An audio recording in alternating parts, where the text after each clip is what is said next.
Congress party మేనిఫెస్టోలో కావచ్చు లేకపోతే ఎలక్షన్ ప్రచారం మిమ్మల్ని వాడుకున్నారు. గడప గడప వెళ్ళి కూడా మీరు ప్రచారం చేశారు.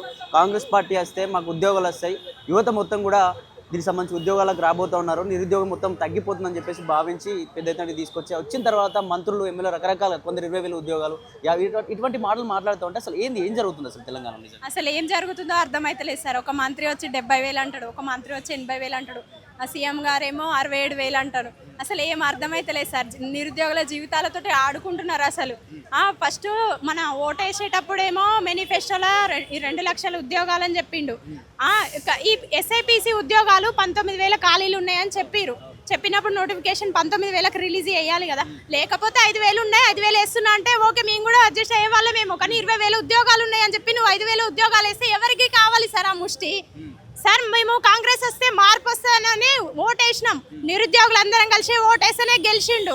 మాకు తెలంగాణ తెచ్చుకోవడానికే ఈజీగా సాధ్యమైంది సార్. మాకు ఉద్యోగాలు తెచ్చుకోవడం పెద్ద కష్టమేమి కాదు. మీరు ఉద్యోగాలు వేసే వరకు మేము మా పోరాటాన్ని కొనసాగిస్తూనే ఉంటాం సార్. సరే మీరు నోటిఫికేషన్ వేయండి, ఆ 19,000 నోటిఫికేషన్ వేయండి, కొంచెం లేట్ వేసినా పర్లేదు. కానీ 5,000 నోటిఫికేషన్ మాత్రం అస్సలు వద్దు సార్. ఒక్కొక్క డిస్టిక్కి ఒక్కొక్క క్యాస్ట్కి సబ్ క్యాస్ట్కి అసలు పోస్టులే ఉండవు సార్. 5,000 పోస్టులు వేస్తే 5,000 పోస్టులకి 15 లక్షల మంది అప్లై చేస్తారు సార్. అసలు ఎవరికి వస్తుంది ఆ జాబు?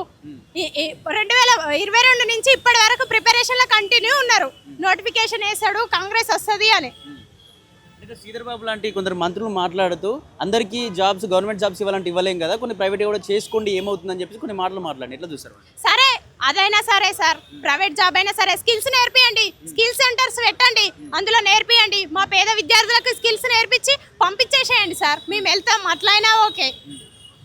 ఏం చెప్తారు చివరిగా? కాంగ్రెస్ పార్టీ వచ్చిన తర్వాత మీ జీవితాలు మారుతాయని అనుకున్నారు, కానీ వచ్చిన తర్వాత మళ్ళీ అదే పరిస్థితులు, మళ్ళీ ఏదైతే తెలంగాణ కోసం పోరాటం చేసినామో దీనికోసం పోరాటం చేసినామో నిరుద్యోగులు మళ్ళీ అదే ఉద్యోగాల కోసం మళ్ళీ పోరాటం జరుగుతూ ఉంది. ఏం చెప్పాలనుకుంటు చివరిగా కాంగ్రెస్ పార్టీ? మళ్ళీ మొదటికి వచ్చింది సార్, మళ్ళీ మొదటికి వచ్చింది. మాకు ఖచ్చితంగా ఉద్యోగాలు కావాలి సార్.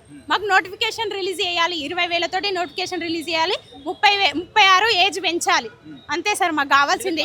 మాకు అదే 60,000 ఉద్యోగాలు ఆల్రెడీ ఇచ్చామని చెప్పి మాట్లాడుతూ ఉంది, అంటే 60,000 ఉద్యోగాలు రాలేదా? ఎవరికి ఇచ్చారు సార్ 60,000 ఉద్యోగాలు? 60,000 ఉద్యోగాలు ఇస్తే అందరూ ఎందుకు వస్తారు సార్ ఇక్కడికి? ఇప్పుడు ఎందుకు వస్తారు? అసలు ఈ రోడ్లకి కొట్లాడాల్సిన అవసరం ఏముంది? 60,000 మంది కూడా, అసలు 60,000 మంది ఉంటే అసలు రానే రారు. చెప్పండి, ఏం చెప్తారండి ప్రభుత్వం ఎందుకు ఈ విధంగా? కాంగ్రెస్ వచ్చి ఉంది సార్, 5,000 ఉద్యోగాలు వేసింది నాకు తెలిసి. డిఎస్సి నేను రాసిన డిఎస్సి అసలు 60,000 ఉద్యోగాలు అంటే ఇప్పుడు వేయలేదు అసలు. ఒక 30-20,000 వేసింది కావచ్చు అంతే. కానీ మాకు ఎంత అబద్ధాలు చెప్పిందంటే మేనిఫెస్టో రిలీజ్ చేయగానే అసలు సీఎం కాగానే ఫస్ట్ సంతకం మేనిఫెస్టో అని చెప్పింది సార్. ఆ మేనిఫెస్టో లేదు. కనీసం 17,000 ఖాళీ నిన్న ఇచ్చింది కదా వేటి న్యూస్లో, 5,000 పోస్టులు వేస్తాను 1 వీక్లో. ఆ 1 వీక్ అంటే మంది వెనకాల 17,000 ఖాళీని అతనే చెప్పిండు. ఆ 17,000 ఖాళీలను కనీసం 15,000 ఖాళీలు భర్తీ చేసి మా ఏజ్ 87 జీవోను సవరించి 36 ఏజ్ పెంచాలని కోరుతున్నాం సార్. మేము అంతే తప్ప మాకేం లేదు సార్. మా ప్రయత్నం చేస్తాము, కానీ మా నిరుద్యోగులు చేయడం వల్ల మీరు గెలిచారు, అది మర్చిపోకండి. నిరుద్యోగులు తలుచుకుంటే ఏదైనా చేస్తారు, అది సీఎం కూడా తెలుసు. కానీ నిరుద్యోగుల గొంతు కోసం సార్ ఇప్పుడు. ఎందుకంటే మా అన్నయ్య వాళ్ళు ఎక్కడో తిని స్టడీ హాల్లో కూర్చుంటూ సాయిబాబా టెంపుల్ దగ్గర తినుకుంటూ బతుకుతున్నారు సార్. ఇంత ఏజ్ వచ్చినాక ఇంటి వాళ్ళకి ఏమాడుతుంది సార్? మనము అడగలేక ఉండలేక ఫ్రెండ్షిప్ చేసిన వాళ్ళకు నీ జాబ్ ఎందుకు రాలేదంటే వాళ్ళకి చెప్పుకోలేక అసలు ఇంటికి పోలేక ఎట్లా ఉంటున్నాం మాకు తెలుస్తారు. అది మా బాధ చెప్పుకోలేకనే సరే మాకు ఏజ్ పెంచి పోస్టులు ఇవ్వు, మాకు పోస్ట్ కొని ఇవ్వు, మాకు జాయిన్ చేసుకొని చెప్తలేం కదా. ఎవరి ఇష్టం వాళ్ళది, ఎవరు దమ్ముంటే వాడు కొట్టుకుంటారు. నువ్వు పోస్ట్ అయితే రిలీజ్ చేయి అంతే. నువ్వు ఏదో మాకు పోస్ట్ కొనుక్కొచ్చి ఇవ్వమంటలేం కదా సార్. మేము మా పోరాటం మేము చేస్తాం. మీరు పోస్ట్ అయితే రిలీజ్ చేయండి ఫస్ట్.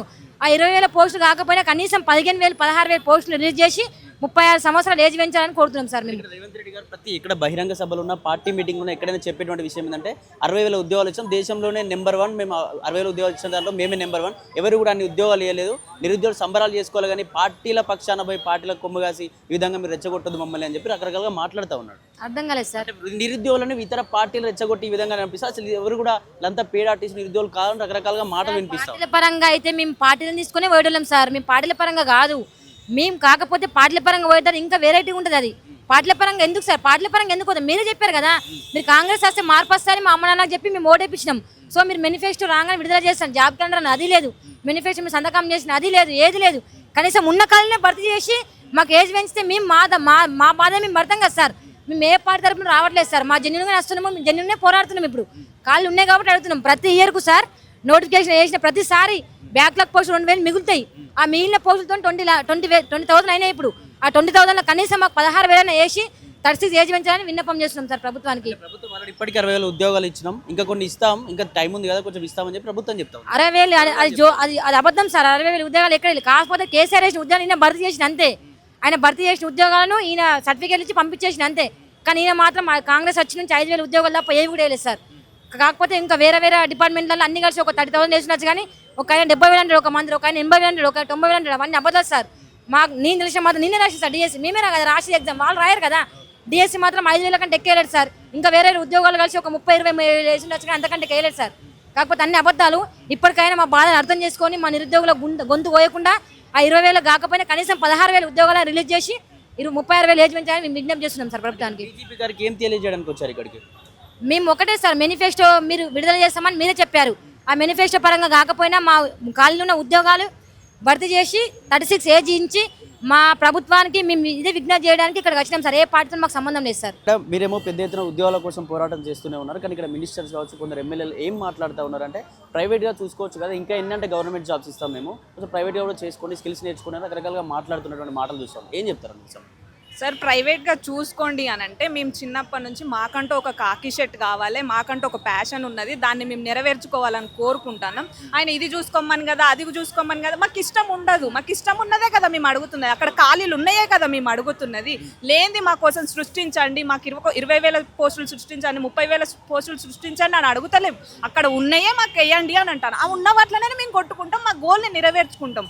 అంతేగాని మీరు దీనికి పోండి దానికి పోండి అని మీరు ఎట్లా చెప్తారు సార్ మాకు? ఇప్పటికే ప్రభుత్వం చాలాసార్లు చెప్తా ఉంది, రేవంత్ రెడ్డి ఎక్కడ బహిరంగ సభలో మాట్లాడుతున్నాం, 60,000 ఉద్యోగాలు ఇచ్చినాం, దేశంలోనే ఎన్ని ఉద్యోగాలు ఇచ్చినటువంటి ప్రభుత్వం ఎక్కడా లేదు, కావాలంటే కనుక్కోండి అంటూ కూడా నిరుద్యోగులకు సవాల్ విసినటువంటి పరిస్థితి చూసాం. నిజంగా 60,000 ఉద్యోగాలు వచ్చినాయని ఆయన కలగన్నట్టు ఉన్నాడు సార్. 60,000 ఉద్యోగాలు ఇచ్చిన అనేది కలగన్నట్టు. ఆయనే లాస్ట్ ప్రభుత్వం ఇచ్చిన అపాయింట్మెంట్ ఉద్యోగులకి అపాయింట్మెంట్ ఆర్డర్ ఇచ్చి వాటిని ఆయన ఖాతాలో వేసుకుంటాడు. ఆయన ఏ ఉద్దేశంలో ఇచ్చినా అని అంటుండో మాకు అర్థమవుతలే. ఆయన 2.5 సంవత్సరాల కాడి నుంచి 12,000 పోస్టుల చిల్లర మాత్రమే ఆయన భర్తీ చేసిండు. అదే విషయము బట్టి విక్రమార్క సభలో చెప్పిండు, శాసనసభలో. అది వాళ్ళకి అర్థమైతే మంచిగా ఉండు సార్. లేదు కాబట్టి ఒకళ్ళు 60,000, ఒకళ్ళు 70,000, ఒకళ్ళు 80,000, ఒక 1,00,000 ఇచ్చినామని చెప్తున్నారు. మరి ఎక్కడిచ్చిర్రు? తెలంగాణలో కాకుండా ఇంకా మొత్తం ప్రపంచవ్యాప్తంగా ఇచ్చొచ్చిర్రో ఏమో మాకు తెలియదు సార్. అంటే ఇక్కడ మీరు ఎన్ని ప్రెస్ మీట్లు పెట్టినా, ఎన్ని సభలు పెట్టినా, వీళ్ళు వెనక ఎవరో పార్టీ వ్యక్తులు నడిపిస్తూ ఉన్నారు. అసలు వీళ్ళు ఎవరు కూడా నిరుద్యోగులు కాదు, వీళ్ళంతా పేడ్ ఆర్టిస్ట్ అని రకరకాల మాటలు మీరు కూడా వింటూ ఉన్నారు కాంగ్రెస్ పార్టీ నాయకులు. నిజంగా పేడ్ ఆర్టిస్ట్ ఉన్నారా నిరుద్యోగులు? అసలు ఏం చెప్పాలంటే? లేదు సార్, నేను నా మీద నా అమ్మ మీద ఒట్టేసి చెప్తున్నా, నేను పేడ్ ఆర్టిస్ట్ని కాదు, నేను నిరుద్యోగిరాలనే. 2022 నోటిఫికేషన్లో నాకు 1 మార్క్తో పోయింది.